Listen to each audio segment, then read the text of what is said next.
পল্টন ময়দান যেখানে 28 অক্টোবর 8 জন জামাত শিবিরের নেতাকর্মীকে লগি বৈঠা দিয়ে খুঁচিয়ে খুঁচিয়ে লাশের উপরে নৃত্য করে সাপের মতো পিটিয়ে হত্যা করা হয়েছে।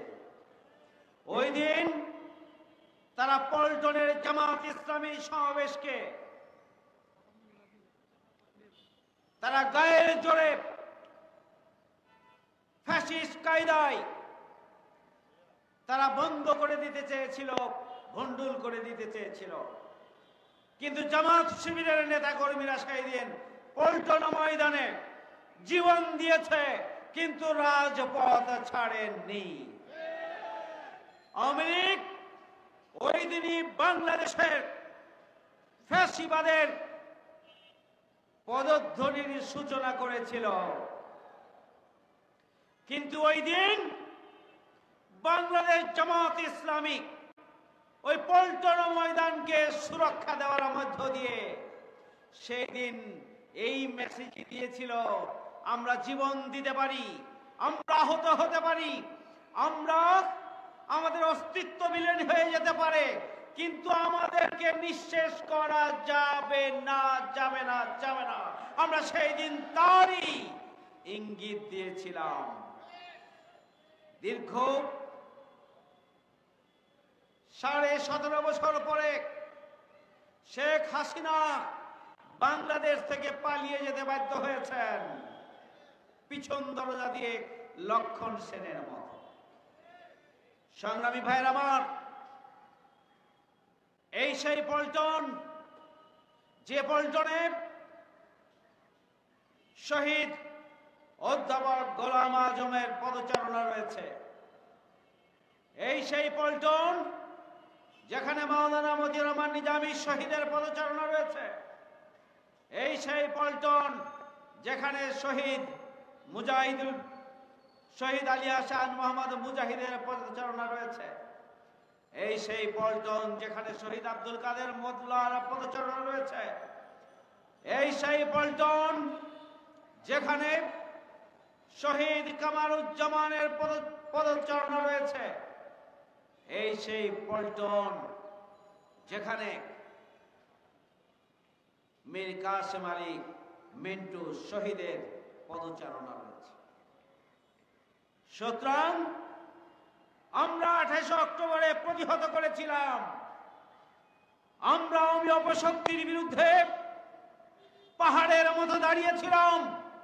আমাদের নেতৃত্ব জীবন দিয়েছে, শাহাদাত বরণ করেছে, ফাঁসি কাস্তে ঝুলেছে, 5 শতাধিক নেতা কর্মীকে হত্যা করা হয়েছে। আমাদের কেন্দ্রীয় অফিস পল্টনের মহানগরী অফিসকে বন্ধ করে দেওয়া হয়েছে। আমাদের গোটা বাংলাদেশের অফিসগুলোকে বন্ধ করে দেওয়া হয়েছিল। 20,000-এর অধিক মামলা দিয়ে জামাত ইসলামীকে তারা নিশ্চিহ্ন করতে চেয়েছিল, ঘর ছাড়া করতে চেয়েছিল, বাড়ি ছাড়া করতে চেয়েছিল, ব্যবসা করতে চেয়েছিল এবং করেছিল। তারা চাকরি ছাড়া করেছিল। জামাত ইসলামীর নিবন্ধনকে তারা কেড়ে নিয়েছিল। জামাত ইসলামীর দাঁড়িপাল্লা প্রতীক কেড়ে নিয়েছে। জামাত ইসলামীকে রাস্তায় নামতে দেয় নাই, জামাত ইসলামীকে মিটিং মিছিল করতে দেয় নাই। কিন্তু জামাত ইসলামী বাংলাদেশ গুম, খুন, ফাঁসি, জুলুম, নির্যাতন, নিষ্পেষণ সবকিছুকে উপেক্ষা করে বাংলাদেশের স্বাধীনতা, সার্বভৌমত্বের বিরুদ্ধে ষড়যন্ত্রকে রুখে দেওয়ার জন্য পাহাড়ের মতো বাংলাদেশে জনগণের পক্ষে দাঁড়িয়েছিল। সংগ্রামী ভাইয়ের আমার, আমরা এদেশের স্বাধীনতার সার্বভৌমত্বকে ভুলুণ্ঠিত হতে দেয়নি। আমাদের নেতৃবৃন্দ আওয়ামী লীগের সাথে আপোষ করে নাই, প্রতিবেশী রাষ্ট্রের সাথে আপোষ করে নাই। তারা জীবন দিয়ে বাংলাদেশের স্বাধীনতা, সার্বভৌমত্বকে তারা উচ্চকিত করেছে। সংগ্রামী ভাইয়ের আমার, জুলুম, নির্যাতন, নিষ্পেষণ চালিয়ে জামাত ইসলামীকে ইসলামী ছাত্র শিবিরকে নিশ্চিহ্ন করা যায়নি এবং আগামী দিনেও যাবে না ইনশাআল্লাহ। সংগ্রামী ভাইয়ের আমার, আওয়ামী লীগের 17.5 বছরের এই জুলুম নির্যাতনে বিপর্যস্ত মানবতা যখন ডুকরে কাঁদছিল 2024 সালের 7ই জানুয়ারির নির্বাচনের মাধ্যমে আবার পিছন দিয়ে ক্ষমতায় আসেন, যখন ষড়যন্ত্র বাস্তবায়ন করেছিল, যখন গোটা বাংলাদেশে আওয়ামী জাহেলিয়াতের হাত থেকে মুক্তি পাওয়ার জন্য যখন আর কোনো উপায় বা পথ ছিল না, ঠিক সেই সময়ে এদেশের ছাত্র সমাজ নেতৃত্ব দিয়ে এ অপশক্তির বিরুদ্ধে রুখে দাঁড়িয়েছে এবং 17.5 বছরের নিগৃহীত, নির্যাতিত, বিপর্যস্ত মানবতা ছাত্রদের নেতৃত্বে এমন এক দুর্বার আন্দোলন গড়ে তুলেছে, যে আন্দোলন গণ বিপ্লবের রূপ নিয়ে 5ই আগস্ট একটি গণ অভ্যুত্থান সংগঠিত হয়েছে এবং শেখ হাসিনা পিছন দরজা দিয়ে পালিয়ে যেতে বাধ্য হয়েছে। তিনি প্রতিবেশী রাষ্ট্রে তিনি অবস্থান করে একের পর এক বাংলাদেশের বিরুদ্ধে ষড়যন্ত্র করে চলেছে। আমরা দেখলাম জুডিশিয়াল কু, আমরা দেখলাম আনসার কাণ্ড, আমরা দেখলাম ইসকনের নামে তারা ষড়যন্ত্র করে এদেশের ইসকনের নামে এদেশের একটি গোষ্ঠীকে সংগঠিত করে শেখ হাসিনার ষড়যন্ত্র বাস্তবায়নের জন্য চেষ্টা চালাতে। কিন্তু আমরা লক্ষ্য করছি শেখ হাসিনা প্রতি বিপ্লবের জন্য প্রতিবেশী রাষ্ট্র থেকে যতই ষড়যন্ত্র করেছে, বাংলাদেশের জনগণ ততই বেশি ঐক্যবদ্ধভাবে তার সর্বশেষ চক্রান্ত রুখে দেওয়ার জন্য একাট্টা হয়েছে। আলহামদুলিল্লাহ। সুতরাং ওই পতিত স্বৈরাচার, গণহত্যাকারী, ফ্যাসিস্ট শেখ হাসিনা এবং তার দোসরদের সর্বশেষ ব্যক্তি পর্যন্ত নিশ্চিহ্ন না হওয়া পর্যন্ত বাংলাদেশের জনগণ ঐক্যবদ্ধ থেকেই বাংলাদেশকে মুক্ত করবে। প্রিয় ভাইরা আমার, ইসকনের নেতৃত্বে আওয়ামী লীগের চক্রান্ত বাস্তবায়নের জন্য এদেশের সংখ্যালঘু অমুসলিম ভাইদেরকে কাজে লাগানোর জন্য চেষ্টা করছে। এদেশের শান্তিপ্রিয় ভিন্ন ধর্মাবলম্বী অমুসলিম ভাইরা আবহমান কাল থেকে বাংলাদেশের হিন্দু, মুসলমান, বৌদ্ধ, খ্রিস্টান একটি সম্প্রীতির বাংলাদেশ গড়ে তুলেছে। ওই প্রতিবেশী রাষ্ট্রে বিভিন্ন সময়ে মুসলিমদের উপরে হামলা হয়েছে, দাঙ্গা বেঁধেছে, নির্যাতন করেছে, নিপীড়ন করেছে, মসজিদ ভাঙচুর করেছে, অমুসলিমদেরকে তারা বড় ধরনের অত্যাচার অনাচার করেছে। এরপরেও সবসময় বাংলাদেশের শান্তিপ্রিয় মানুষ দল মত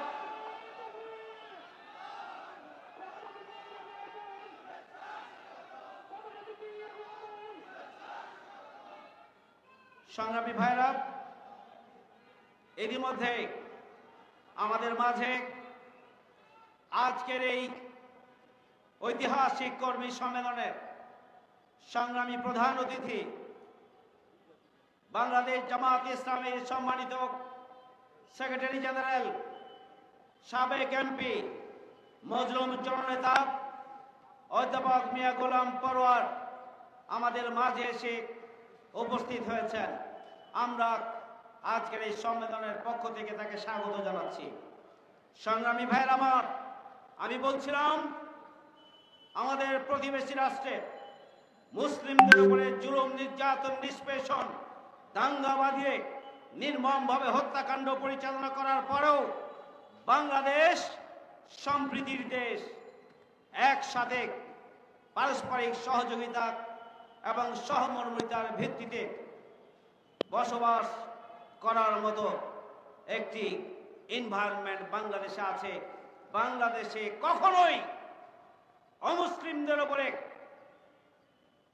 নির্যাতন বাংলাদেশের জনগণ করে নাই। বাংলাদেশে কোন রাজনৈতিক দল আওয়ামী লীগ ছাড়া কখনোই অমুসলিম জনগোষ্ঠীর উপরে নির্যাতন নিপীড়ন করে নাই। আওয়ামী লীগ ভোটের রাজনীতি করার জন্য সবসময় বাংলাদেশের সংখ্যালঘু গোষ্ঠী, ভিন্ন ধর্মাবলম্বী গোষ্ঠীকে ব্যবহার করে তাদেরকে দাবার গুটি চালিয়ে মাঠে ময়দানে তাদেরকে একদিকে কাজে লাগিয়েছে, অন্যদিকে এমন একটা পরিস্থিতি তৈরি করেছে যাতে করে ওই বন্ধুরা মনে করেন আওয়ামী লীগই তাদের আশ্রয়স্থল। অথচ বাংলাদেশে অমুসলিমদের বাড়িঘর দখল করেছে কারা? আওয়ামী লীগ। উপাসনালয় দখল করেছে কারা? আওয়ামী লীগ। জমি দখল করেছে কারা? আওয়ামী লীগ। সবচেয়ে ক্ষতিগ্রস্ত আমাদের অমুসলিম বন্ধুরা হয়েছে আওয়ামী লীগের হাতে। আর সেই আওয়ামী লীগ আবারও তাদেরকে বাংলাদেশের শান্তিপ্রিয় জনগণকে উস্কে দিয়ে অমুসলিমদেরকে এদেশের জনগণের মুখোমুখি দাঁড় করিয়ে তারা রাজনৈতিক ফায়দা হাসিল করতে চায়। এই জন্য বাংলাদেশের জনগণকে সজাগ এবং সচেতন থাকতে হবে। কোনো পাতানো ফাঁদে পা দেওয়া যাবে না। অন্যদিকে অমুসলিম জনগোষ্ঠী যারা রয়েছেন তারা বাংলাদেশের সংবিধান কর্তৃক স্বীকৃত অধিকার প্রাপ্ত। বাংলাদেশের সাধারণ একজন নাগরিকের যে অধিকার রয়েছে, আপনাদেরও সেই অধিকার রয়েছে। আপনারা আপনাদের প্রয়োজনের কথা বলুন, আপনাদের অধিকারের কথা বলুন, আপনাদের সমস্যার কথা বাংলাদেশের সরকারের কাছে আপনারা জানান। সেগুলো সমাধানের জন্য অগ্রাধিকারের ভিত্তিতে অন্তর্বর্তীকালীন সরকার পদক্ষেপ গ্রহণ করবে। কিন্তু আওয়ামী লীগের পাতানো ফাঁদে যদি আপনারা পা দেন তাহলে প্রকারান্তরে আপনারাই ক্ষতিগ্রস্ত হবেন। আপনারাই দেশের স্বাধীনতা, সার্বভৌমত্বের বিরুদ্ধে চক্রান্তকারী হিসাবে প্রতিষ্ঠিত হবেন। সার্বিকভাবে এটা আপনাদের জন্য কল্যাণ বয়ে আনবে না। সুতরাং আওয়ামী লীগের কোন পাতানো ফাঁদে আপনাদের পা দেওয়া উচিত হবে না, সে আহ্বান আমরা আপনাদের প্রতি জানাতে চাই। সংগ্রামী ভাইয়ের আমার, আমাদের প্রধান অতিথি এসেছেন, উনি মূল বক্তব্য রাখবেন।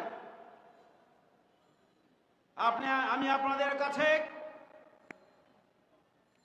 শেষ দিকে সে যে কথাগুলো বলতে চাই, আজকে সবচেয়ে বড় প্রয়োজন হচ্ছে জাতীয় গুরুত্বপূর্ণ বিষয়ে দেশের সকল রাজনৈতিক দল, সুশীল সমাজ এবং জনগণকে ঐক্যবদ্ধভাবে ভূমিকা পালন করা। দেশের স্বাধীনতা, সার্বভৌমত্বের প্রশ্নে, দেশের অখণ্ডতার প্রশ্নে কোন চক্রান্তকেই এদেশের জনগণ মেনে নেবে না এবং প্রতিবেশী রাষ্ট্রের কোন চক্রান্তই সফল হবে না যতক্ষণ আমরা দল, মত, জাতি, ধর্ম, বর্ণ নির্বিশেষে ঐক্যবদ্ধভাবে ভূমিকা পালন করতে পারব। সংগ্রামী ভাইয়ের আমার, এই জন্য আজকে আমাদেরকে সকল পরিস্থিতিতে সজাগ এবং সচেতন থেকে ভূমিকা পালন করতে হবে। আমরা দেশ গড়ার রাজনীতি করতে চাই, আমরা দেশের উন্নয়ন এবং অগ্রগতি চাই, আমরা দুর্নীতিমুক্ত বাংলাদেশ চাই, আমরা সন্ত্রাস মুক্ত বাংলাদেশ চাই, আমরা বৈষম্য মুক্ত বাংলাদেশ চাই, আমরা জাস্টিসের বাংলাদেশ চাই। আর এই চাওয়া পাওয়া এবং স্বপ্নের সাথে মিল রয়েছে 5ই আগস্টের বিপ্লবের নেতৃত্ব যে ছাত্র সমাজ দিয়েছে, যে জনগণ দিয়েছে, তাদের চাওয়া পাওয়ার সাথে আমাদের চাওয়া পাওয়ার মিল রয়েছে। সুতরাং জামায়াত ইসলামীর কর্মীদেরকে জন আকাঙ্ক্ষা উপলব্ধি করে আগামী দিনে বসবাসযোগ্য, সুখী, সমৃদ্ধশালী, গণতান্ত্রিক বাংলাদেশ প্রতিষ্ঠার জন্য ভূমিকা পালন করতে হবে। জামায়াত ইসলামীর যে আদর্শ, ইসলামের যে আদর্শিক সৌন্দর্য ব্যাপকভাবে প্রতিটি আবাল বৃদ্ধ বনিতার কাছে আমাদেরকে পৌঁছে দিতে হবে। প্রতিটি ঘরে ঘরে ইসলামের আদর্শিক সৌন্দর্যকে পৌঁছে দিতে হবে। আমাদেরকে জামায়াত ইসলামীর বিরুদ্ধে যে অপপ্রচার রয়েছে, সেই অপপ্রচার অপনোদনের জন্য দুইভাবে ভূমিকা পালন করতে হবে। এক, অপপ্রচারের জন্য আমাদেরকে যৌক্তিক জবাব দেওয়ার উপযোগী করে নিজেদেরকে গড়ে তুলতে হবে। দুই, অপপ্রচারের বিরুদ্ধে একটি জীবন্ত পোস্টার হিসাবে আমাদেরকে নিজেদেরকে জনগণের সামনে সত্যের সাক্ষ্য হিসেবে উপস্থাপন করতে হবে। সংগ্রামী ভাইয়ের আমার, জামায়াত ইসলামী বাংলাদেশের একজন কর্মী হিসাবে আল্লাহর সন্তুষ্টি অর্জনকে সবচাইতে অগ্রাধিকার দিয়ে আমাদের নিজেদেরকে সততার সাথে, যোগ্যতার সাথে আমাদেরকে আল্লাহর সন্তুষ্টি অর্জনের জন্য প্রস্তুত করতে হবে। সংগ্রামী ভাইয়ের আমার, আল্লাহর সন্তুষ্টি অর্জনে যদি আমরা ব্যর্থ হই আর দুনিয়ায় যদি একটি কল্যাণ ইসলামী রাষ্ট্র আমরা প্রতিষ্ঠা করে ফেলি, আমার জন্য জান্নাত হবে না। সুতরাং ইসলামী আন্দোলনের কর্মীদেরকে নিজেদেরকে অবশ্যই আল্লাহর সন্তুষ্টি অর্জনের জন্য সততা, নৈতিকতা, হিকমত এবং তাকওয়ার গুণে, ধৈর্য এবং সাহসিকতার গুণে নিজেদেরকে গুণান্বিত করতে হবে, সমৃদ্ধ করতে হবে। ভাইয়েরা, আগামী দিনে একটি জন আকাঙ্ক্ষার বাস্তবায়নে সুখী, সমৃদ্ধশালী, গণতান্ত্রিক বাংলাদেশ প্রতিষ্ঠার জন্য সৎ এবং যোগ্য লোকের সমন্বয়ের যে সংকট রয়েছে, সেই সংকট পূরণে জামায়াত ইসলামীর কর্মীদেরকে এগিয়ে আসতে হবে। নিজ নিজ অবস্থানে ব্যবসায়, বাণিজ্যে, পেশাদারিত্বে, সাহসিকতায়, ধৈর্যে এবং নিজের প্রফেশনালিজমকে ডেভেলপ করার মধ্য দিয়ে আমরা নিজ নিজ অবস্থানে এমনভাবে নিজেদেরকে যোগ্য করে গড়ে তুলব, আগামী দিনের বাংলাদেশ বিনির্মাণে আমরা যেন নিজ নিজ অবস্থানে অনন্য দৃষ্টান্ত উপস্থাপন করার মতো করে নিজেদেরকে উপস্থাপন করতে পারি। প্রিয় ভাইরা আমার, আমরা জামায়াত ইসলামী বাংলাদেশের আমরা যারা এখানে কর্মী রয়েছি, আমরা প্রতিটি বিল্ডিং এ জামায়াত ইসলামের ইউনিটকে পৌঁছে দিতে চাই। আমরা প্রতিটি ফ্লোরে ফ্লোরে জামায়াত ইসলামীর দাওয়াত ইউনিট আমরা গড়ে তুলতে চাই। প্রত্যেকটা বিল্ডিং এ সাংগঠনিক ওয়ার্ড আমরা গড়ে তুলতে চাই। আমরা আমাদের নেটওয়ার্ককে প্রতিটি পরিবারে পৌঁছে দিতে চাই। সেই জন্য আমরা নিজ নিজ অবস্থান থেকে কার্যকর এবং গতিশীলতা নিয়ে আমরা ভূমিকা পালন করব। আমরা নিজেদের মান উন্নয়ন করব। আমরা নিজেদেরকে সক্রিয় ভূমিকায় অবতীর্ণ হওয়ার জন্য প্রস্তুত করব। আমরা সংগঠনের সময় দেব। আমরা ব্যক্তিগত রিপোর্ট লিখব। আমরা সিলেবাস অধ্যয়ন করব। আমরা সাংগঠনিক দায়িত্ব পালন নিয়মিত করব। আমরা আমাদের ব্যক্তিগত রিপোর্টকে উত্তরোত্তর সুন্দর করব এবং এভাবেই আমাদের সামগ্রিক তৎপরতার মধ্য দিয়ে আমরা যদি নিজেদেরকে সক্রিয়ভাবে গড়ে তুলতে পারি, আমরা যদি মান উন্নয়ন করতে পারি, আমাদের তৎপরতাকে বৃদ্ধি করতে পারি, একদিকে ব্যক্তিগতভাবে আল্লাহর সন্তুষ্টির জন্য আমরা সামনের দিকে এগিয়ে যাব, অন্যদিকে পল্টন এলাকাকে ইসলামী আন্দোলনের একটি দুর্ভেদ্য ঘাঁটি হিসাবে গড়ে তোলার জন্য প্রতিটি ফ্লোরে ফ্লোরে জামাত ইসলামের শক্তিশালী ঘাঁটি আমরা হিসাবে তৈরি করার জন্য এগিয়ে যেতে পারবো ইনশাআল্লাহ। প্রিয় ভাইরা আমার, হাজারো শহীদের রক্তের বিনিময়ে যে বাংলাদেশ, সেই বাংলাদেশে আমরা আর কোনো চাঁদাবাজি দেখতে চাই না, আমরা আর কোনো সন্ত্রাস দেখতে চাই না, আমরা আর কোনো বৈষম্য দেখতে চাই না। আমরা অন্তর্বর্তীকালীন সরকারকে অনুরোধ করব, অবিলম্বে আপনার সরকার এবং রাষ্ট্রযন্ত্রের সাথে ওই অপশক্তির দালাল যারা রয়েছে তাদের বিরুদ্ধে পদক্ষেপ গ্রহণ করুন। এখনো গুরুত্বপূর্ণ জায়গাগুলো তারা দখল করে আছে। আমরা বলছিলাম আমরা দুর্নীতি চাই না, চাঁদাবাজি চাই না, সন্ত্রাস চাই না, আমরা দেখতে চাই না। আপনারা যারা পল্টনের জনশক্তি রয়েছেন, আমরা পল্টন, মতিঝিল, শাহবাগ, আপনাদেরকে দায়িত্ব নিতে হবে। এই অঞ্চল হবে একটি নিরাপদ অঞ্চল, এখানে কোন সন্ত্রাসীকে আমরা চাঁদাবাজি করার সুযোগ দেব না, সন্ত্রাস করার সুযোগ দেব না। এই এলাকায় মানুষ আসলেই তারা স্বাভাবিকভাবে তাদের সামগ্রিক কার্যক্রম পরিচালনা করতে পারে ইনশাআল্লাহ। সেই ধরনের একটি পরিস্থিতি তৈরির জন্য নিরাপদ অঞ্চল হিসাবে মতিঝিল, পল্টন এবং শাহবাগ অঞ্চলকে গড়ে তোলার জন্য আমরা যদি হাতে হাত রেখে, কাঁধে কাঁধ রেখে কঠোর পরিশ্রম চালিয়ে আমরা সকাল থেকে রাত পর্যন্ত দিন রাত আমরা যদি সামগ্রিকভাবে প্রচেষ্টা চালাই এবং আল্লাহর সাহায্য নিয়ে আমরা এগিয়ে যেতে পারি, তাহলে আগামী দিনে পল্টন, মতিঝিল, শাহবাগ ইসলামী আন্দোলনের এমন একটি ঘাঁটিতে পরিণত হবে, এখানে প্রতিটি মানুষ নিরাপদ থাকবে, এখানে প্রতিটি মানুষ শান্তিতে বসবাস করবে, কেউ কারো প্রতি রক্ত চক্ষু দেখানোর সুযোগ পাবে না। আমরা এই ধরনের একটি পরিস্থিতি তৈরি করেই আগামী দিনের বাংলাদেশ বিনির্মাণে অবদান রাখতে চাই। মহান রব্বুল আলামিন আমাদেরকে ঠিক সেইভাবে ভূমিকা পালনের তৌফিক দান করুন। আমা তৌফিক ইল্লা বিল্লাহ। আসসালামু আলাইকুম ওয়া রাহমাতুল্লাহি ওয়া বারাকাতুহু।